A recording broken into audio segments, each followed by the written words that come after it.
Para pak ditësh u promovua libri Krimi i organizuar në kontekst rajonal dhe ndërkombëtar nga autori Riad Bejtullah, një vepër që sjell analizë profesionale mbi këtë fenomen kompleks, ndikimin e tij në rajon dhe shtrirjen në nivel global.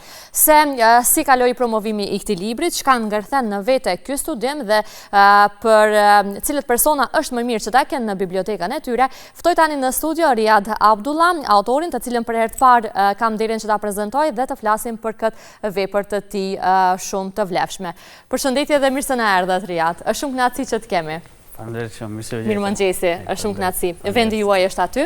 Shpresoj që tani jeni të lodhur më nga ai organizim i përkryer i promovimit që e patët, nga shumë figura të njohura dhe nga shumë miq që kishin gjetur përkraje për këtë libër. Po realisht, le të themi, është një obligim në vetë dhe ajo e kaluam me sukses. Tjem realisht nuk e kam pritur edhe aq mysafir të kesh në një event, për shembull, edhe me kolegët, me profesorët të cilët e kemi biseduar në promovimet e librave, numri i pjesëmarrëve realisht është i vogël. Dhe në këtë event diku mbasi pasi numëruam lart poshtë ishin mbi 300 persona dhe gjithçka ishte me sukses, kaloi bukur dhe super ishte. Sigurisht që ke pas ato emocionet që i ke përjetuar, meqense të jesh para publikut për të promovuar diçka shumë e vlerë, e sidomos këtë titull që jo çdo kush ndoshta mund ta bëj këtë studim, ju jeni vlerësuar edhe nga ndërkombëtarët për këtë studim që do flasim më pas, por dua të di thelbin e këtij librit. Çka ngërthen në vete dhe pse krimi i organizuar në kontekst rajonal dhe ndërkombëtar? Realisht studimet i fillova në shkencën e kriminalistikës dhe sigurisë në Universitetin e Tetovës dhe kriminalistika është shkencë në vete e cila është një, le të themi, një oqean. Pra nuk është një prej pjesës jashtë që shkohet vetëm si një shkencë realisht më e ulët apo shkencë e re. Realisht është një oqean në vetvete dhe ndahet në shumë drejtime të ndryshme. Dhe kur filloja studimet si student, në moment atëherë isha sa fillova vitin e dytë, kur filloja studimet dhe u mirsha me hulumtime të ndryshme. Duke parë materiale e shifsha se kishte mungesë në atë pjesën e krimit organizuar shqiptar. Do të thonë, ne si shqiptar kishte një mungesë të madhe në këtë literaturë akademike. Po, ekzistonin lajme, ekzistonin le të themi portale, media bombastike të cilët e frynin këtë fenomen, por nuk ishte diçka konkrete. I vetmi studimi i cili ishte marrur me këtë dukuri tani është ministri i punëve të brendshme në Shqipëri, Besford Llamallari, i vetmi ai akademik shqiptar. Dhe kjo mua më çuditë pse akademikët shqiptar nuk janë marrë deri tani me këtë fenomen. Unë e kuptoj që përpara me këtë fenomen janë marrë për shembull Akademia Serbe për fryrjen dhe poshtrimin e shqiptarëve, por tani ne kemi të rinjt tanë, të cilët mund ta konstatojnë vetë se ku jemi me krim të organizuar. Dhe unë shpesh u habitja kur merrna mendime me profesor ose pjesëtar më profesional, por edhe me shoqërinë civile, për ma parashonin pyetje pse shkruan kundër shqiptarëve. Dhe përgjigjja ime, unë nuk po shkruaj kundër shqiptarëve, unë po shkruaj kundër krimit organizuar shqiptar. Pasojat i vojmë ne si shoqëri, jo vetëm shqiptarët, por edhe popullsitë tjera. Prandaj, krimi nuk nje, unë për herë them, krimi nuk nje. Dhe nuk duhet përkrahur asesi, qoftë shqiptar, qoftë çfarëdo lloj komuniteti kuptohet. Dhe esenca e këtij libri ka qenë nisën me pyetje dhe përfundon me përgjigje. A ekziston realisht mafia shqiptare? Do të thonë koncepti, terminologjia si mafia shqiptare. Dhe për ta konstatuar këtë, unë do të jap një vlerësim që ne kam bërë edhe në libër, se çfarë do të thonë mafia.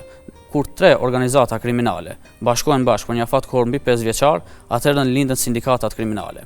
Pastaj kur 3 sindikata kriminale bashkohen bashkë dhe veprojnë afat kohor mbi 5 vjeçar, atëherë linden mafia e mirëfillt. Deri tani, që e kemi konstatuar edhe në libër, të shqiptarët kemi pasur disa shembuj ku janë bërë 3-4 organizata bashkë për qëllime të caktuara në afat më të vogël kohor ndër 5 vjeçar. Pra, do të thonë kemi indicie për sindikat kriminale, por nuk kemi indicie për një mafia të mirëfillt. Qartë. Sa kohë është dashur që ti përmbledhësh gjitha këto elemente kyçe që ti kesh pastaj të përmbledhura gjitha në këtë libër? Besoj që shumë informacione të është dashur për këtë studim. Realisht temë është temë shumë delikate dhe kërkon një qasje të mirëfillt dhe shumë të detajuar. Për shkak se përballesh me informacion që mund të jenë konfidencial, ka informacione sekrete të cilët duhet të verifikosh a janë publike apo nuk janë publike, ka shumë të dhëna të cilët janë në mënyrë spekulative, të cilët duhet të përpunohen, po.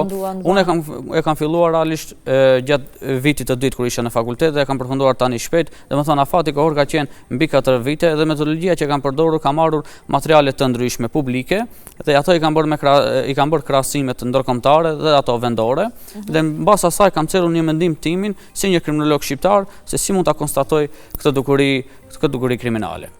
Le të themi pak te promovimi, se si u mirëprit libri dhe cilat ishin ato komentet që i more?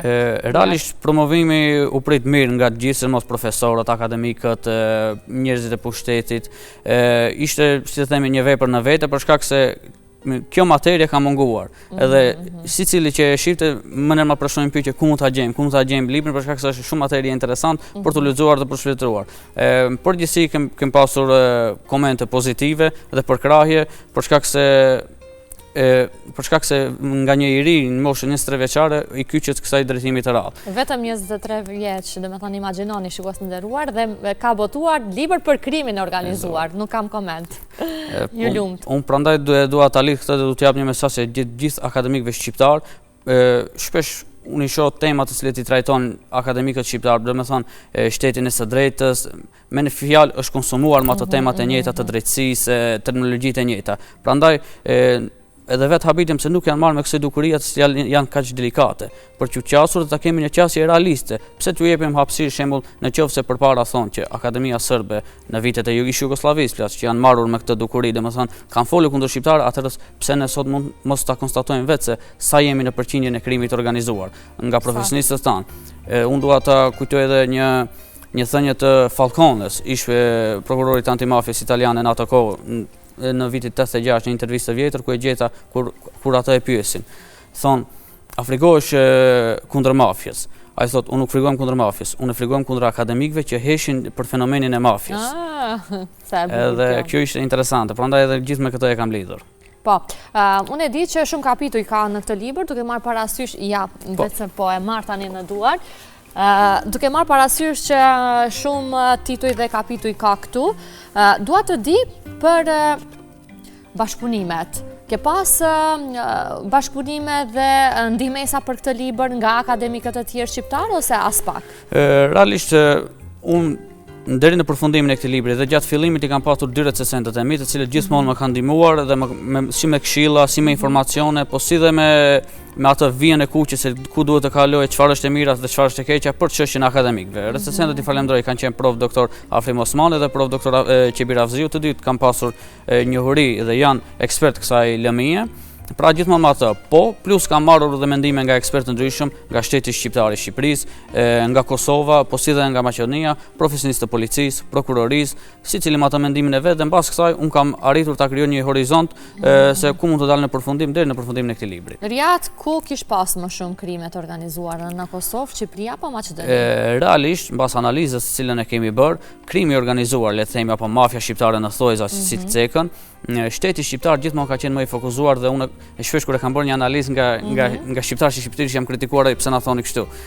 Nga analiza del që shqiptarët e Kosovës, Maqedonisë dhe Shqipërisë, gjithmonë shqiptarët e Shqipërisë në çështjen e krimit të organizuar kanë qenë më brutal nga aspekti i karakterit. Shembull, ne kemi pasur krim të organizuar edhe këtu dhe kemi dhe në Kosovë, por kanë qenë gjithmonë më të butë, ndërsa pasojat dhe ekzekutimi të cilët bëhen nga grupet kriminale në Shqipëri gjithmonë kanë qenë më egër dhe më brutal, si nga ana e shtetit, si nga ana mes grupeve ose bashkëpunimet e brendshme, hakmarrjet e brendshme, ndërsa te ne shembull ose në Kosovë, me ndrimin e qeverive, me ndrimin e pushteteve, ndryshojnë, po kanë atë më butësinë. Edhe kjo varet këtë ka qenë nga ajo karakteri i brendshëm, edhe pse gjithë shqiptar, po i ka dalluar ajo pjesë. Po, unë këtu shoh edhe individ për vrasjen e disa individëve, vrasja e Bashkim Dulës, vrasja e Sadik Kurtit, që unë as që po i njoh, por sigurisht që kanë qenë emra që kanë vletë të përmenden dhe të jenë pjesë e këtij libri. Realisht kapitujt të cilët i kam cekur aty, ata janë me bandat e vitit 1997 ku ndodhen trazirat në Shqipëri dhe janë disa vrasje, shumë, jo vetëm vrasje, por ka edhe masakra të ndryshme, shembull kanë qenë komisariatet dhe sulmet. Po, masakra 25 Shkurtit e shoh këtu. Ka pasur jo vetëm një, por kanë qenë të shumta, të cilët i kemi përmendur, domethënë janë shumë raste të vjetra, mbi 30 vite kanë kaluar dhe nuk kanë ndonjë, le të themi, sekret shtetëror, janë publike dhe janë me akte të përfunduara gjyqësore, të cilët kanë lënë histori për bandat kriminale. Domethënë se si bandat e 97-s arritën të krijojnë një revolucion të krimit të organizuar, pastaj kur shpërtheu ajo fluska e madhe. E patët e vështirë për këto informacionet në polici, ti kanë dhënë me lehtësi ose? Realisht informacionet të cilët shikohen në libër, gjithë informacionet janë publike. Domethënë, informacionet janë marrë nga raportet publike, domethënë vjetore të policisë, të cilët mund t'i gjejnë sicili në websajtin e internetit, si të Kosovës, Shqipërisë, Maqedonisë, pastaj kanë raportet nga prokuroritë të ndryshme, raportet nga nga gjyqjet të ndryshme, pastaj kemi raporte ndërkombëtare, Europol, Interpol dhe shumë TOKB-s, të cilët i kemi marrur, dhe gjithë këto raporte pastaj kemi pasur edhe çfarë ka dokumentare të ndryshme të cilat janë publike, dhe në gjithë këto e kemi analizuar, shembull ky raport me atë raport, ky informacion me atë informacion, dhe mbas kësaj del një mendim nga unë si një kriminolog, që ajo shpesh praktikohet edhe në botën akademike. Qartë. Falëria, cilat janë edhe faktorët që e favorizojnë zhvillimin e krimit të organizuar në vendet e rajonit? Realisht faktorët që cilët gjithmonë te ne kanë ndikuar, dhe kjo ka qenë ajo pika e dobët pse nuk mund ta llogaritim si një mafia. Faktorët që e kanë favorizuar, le të themi, apo kanë gjetur, ka qenë korrupsioni i lartë, domethënë korrupsioni në polici, gjyqësi, prokurori, por edhe mbështetja politike. Shpesh Jana Arsovska, një profesoresh nga Universiteti i New Yorkut, jep një shembull konkret. Pse grupet shqiptare nuk mund të llogariten si një mafia? Për shkak se lidhet e dobta me politikën. Jo që shqiptarët nuk kanë pasur qasje në politikë, por që se kemi më herët, ndërrimi i pushteteve të ndryshme, domethënë nga një blok tjetër, atëherë këto grupe brihen. Dhe kësaj nuk mund t'i thesh mafia. Bëjmë një krahasim me mafian italiane, shembull. Ato janë rol kyçur se kush do të dalë deputet në pjesën e Sicilisë. Domethënë kanë ndikim të madh në parti, në politikë, në pjesën e shembull ku ata operojnë. E njëjta kjo nuk ka ndodhur shembull me Shqipërinë, domethënë në këtë aspekt janë të dobët dhe nuk mund ta quajmë si një mafia të mirëfillt. A mendoni që vendi ynë ka mekanizma të mjaftueshëm për të luftuar këtë fenomen? Realisht unë çfarë kam thënë, një mendim ndryshe nga të tjerët se si ta luftojmë këtë dukuri, apo çfarë është më e mira të luftohet kjo dukuri komplekse. Janë konsumuar me ato tema, shembull reforma në polici, reforma në drejtësi, domethënë janë të njëjta. Unë mendoj si në të ardhmen, si për vendin tonë, si për Kosovën, por edhe vendet rajonale që kanë problematika me krimin organizuar, krijimi i institucionit, siç është SPAK-u i Shqipërisë, domethënë pa kompetenca të brendshme, kompetenca të jashtme, shembull pro-amerikane, dhe me individë të cilët nuk kanë fare ndikim me politikën ose me emrimin e tyre, do të ishte një sukses, jo le të themi 100%, po do ta mbajnë një balancë të krimit të organizuar. Kjo ndodhi me Shqipërinë, që e shohim në vitet e fundit se çfarë ndryshimi, jo që nuk ka krim të organizuar, por ka sjell shumë reforma dhe shumë revolucion edhe vetë në shtetin shqiptar ka bërë. Prandaj një krijim i institucionit të tillë, pa kompetenca të brendshme shtetërore, me ndikim të jashtëm, do të ndikonte shumë, jo vetëm në uljen e krimit të organizuar, por edhe gjithë në fenomene tjera të korrupsionit, por edhe çfarëdo lloj të kriminalitetit. Qartë. Sa mendon se mjaftueshëm bëhen publike krimet e organizuara? Realisht ka edhe krimet organizuara që ndoshta asnjëherë nuk e kemi dëgjuar dhe nuk i kemi ditur? Realisht krimi organizuar si temë është delikate dhe gjithmonë çelësi i suksesit të krimit organizuar nuk ka qenë publikimi, por ka qenë fshehtësia. Domethënë një analizë që kemi bërë, shembull kur i shohim atentatet e ndryshme, vrasjen brenda grupeve mafioze, atëherë publiku i perceptohet ajo bindja se këto grupe janë të fuqishme. A në realitetin, nëse shikohet në aspekt shkencor, vrasjet e ndryshme, atentatet brenda grupeve mafioze, ajo tregon përfundimin dhe shkatrimin e grupit, për shkak se më, si themi ne, ka dalë në mejdan dhe nuk ekziston më ajo fshehtësia e brendshme.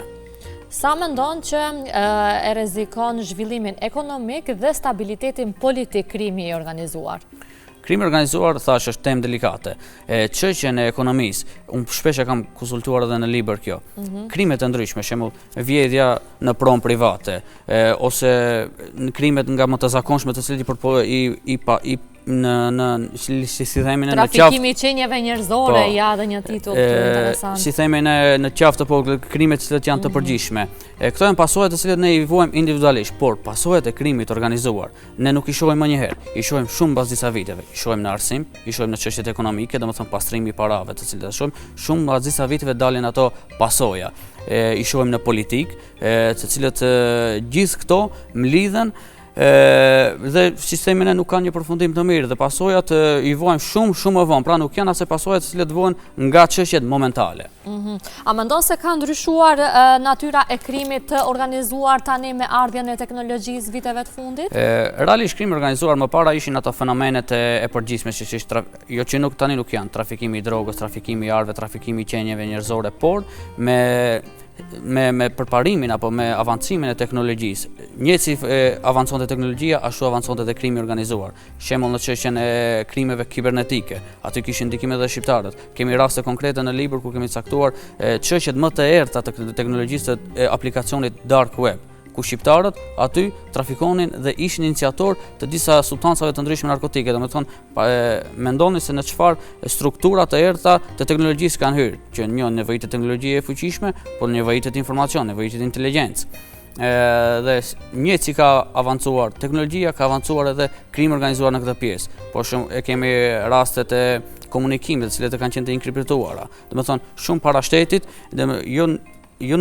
nuk është e lehtë apo nuk është e rastishme kur themi që krimi organizuar është një hap para shtetit. Për shkak këtyre se ato mendojnë se si të ikin në këtë aspekt. E qartë. Më thuaj, sa ne si shoqëri jemi të njoftuar për krimin e organizuar dhe sa dim për krimin e organizuar, përmendet që tituj mungojnë jashtëzakonisht shumë, por që në rrethana të tilla ku jetojmë jemi mjaftueshëm të njoftuar? Realisht, në mënyrë shkencore, për krimin e organizuar shqiptarët, sidomos tek ne, kanë qenë shumë pak të njoftuar, por ekziston edhe një aspekt tjetër. Unë shpesh kur e shoh te shumica e të rinjve, domethënë gjithmonë idolizohen figurat kriminale të cilët kanë emër, domethënë në pjesët e rrjeteve sociale. Pra, nuk favorizohet një figurë policore apo nuk favorizohet një person shtetëror të mirë të shembull. Shembull, e kemi dhe gjithë filmat e Hollywoodit kanë qenë me një qëllim të caktuar, gjithmonë në fund është favorizuar dhe ka qenë hero polici, që popullatës të krijohet ajo bindje të shkojë. Se kush duhet të pëlqejet në fund, po. Unë mendoj që pse ndodh ky fenomen, pse të rinjt tanë shembull shkojnë ka jo rrugë, se me një farforme ka ra dhe niveli i arsimimit, ka ra niveli i edukimit, kanë qenë këto pjesat kryesore. Domethënë edukata në këtë drejtim, në pjesën e Italisë para viteve 2000, në shkollat fillore, Falcone thonte, prej në shkollë fillore, prej në klasë të parë, ti jepet fëmijës ti thotë që mafia vret, titull kryesor. Dhe kjo tu imponohet që me kohën kur të rriten të largohen nga ky rrugë. Kjo momentalisht kjo dukuri është, le të themi, shumë in dhe preferohet nga shumë të rinj, domethënë favorizohen ato persona, idolizohen me një farforme. Kujt mendon që do t'i dedikohet më shumë ky libër? Kush mund ta lexoj? Dhe është mjaftueshëm i rënd ndoshta për ta lexuar edhe nxënësit e studentët ose? Libri im akademik realisht i referohet ekspertëve të sigurisë, i referohet studiuesve të cilët merren me fushën e kriminalistikës dhe sigurisë, po ju referohet edhe studentëve të kriminalistikës, të cilët edhe pse jo në të ardhmen mund të shihet edhe si lëndë universitare të futet ky fenomen në vete.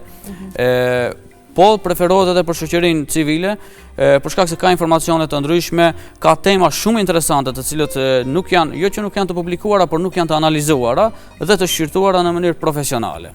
Qartë. Për gjithë ata që duan ta kenë në bibliotekën e tyre, ku mund ta gjejnë?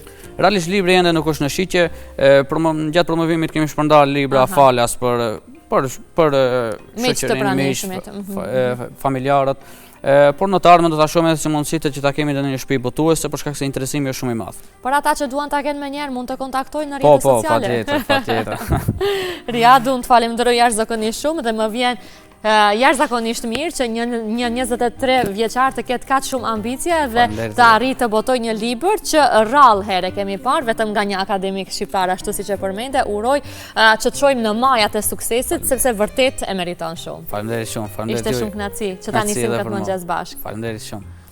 Të dashur miq, ne këtu po përmbyllim këtë bisedë kaq të këndshme dhe informuese me autorin e librit Krimi i organizuar në kontekst rajonal dhe ndërkombëtar, Riad Bejtullah, i cili na tregoi thelbin e këtij libri dhe tregoi se si mafia shqiptare në fakt ka funksionuar vite të tëra dhe se të gjitha këto informacione mund t'i keni në këtë libër.